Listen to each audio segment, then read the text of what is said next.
जिल्हाधिकारी वर्षा मीना यांचे तेल्हारा तालुक्याचा दौरा, नागरिकांच्या अडचणी तात्काळ सोडवण्याचे निर्देश।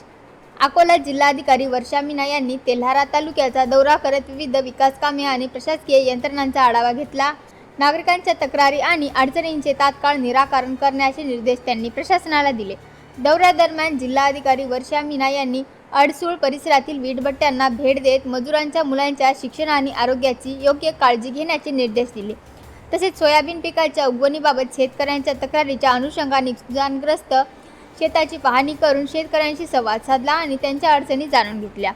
यानंतर त्यांनी तेल्हारा नगर परिषद अंतर्गत सुरू असलेल्या विविध विकास कामांची पाहणी केली। शेगाव नाका परिसरातील बागीचा, व्यापारी संकुल आणि घनकचरा व्यवस्थापन स्थळाची त्यांनी पाहणी केली।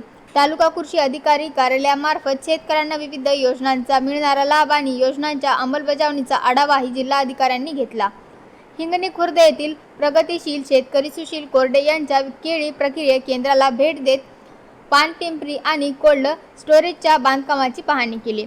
तसेच हिवरखेड नगर परिषद अंतर्गत सुरू असलेल्या नमो उद्यानाच्या बांधकामाची पाहणी करून कामे विहित वेळेत पूर्ण करण्याचे निर्देश दिले। यावेळी राष्ट्रपिता महात्मा गांधी यांच्या अस्थि कलश आणि स्मारकाला भेट देऊन जिल्हाधिकाऱ्यांनी अभिवादन केले।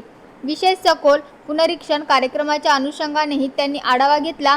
मौजे थार येथील शेतकरी आत्महत्याग्रस्त कुटुंबाशी भेट घेऊन त्यांनी कुटुंबाचे सांत्वन केले आणि प्रशासनाकडून आवश्यक ती तात्काळ मदत वितरित करण्याचे निर्देश दिले। तर पंचगव्हाण येथील आयुष्यमान आरोग्य मंदिराचीही जिल्हाधिकाऱ्यांनी पाहणी केली।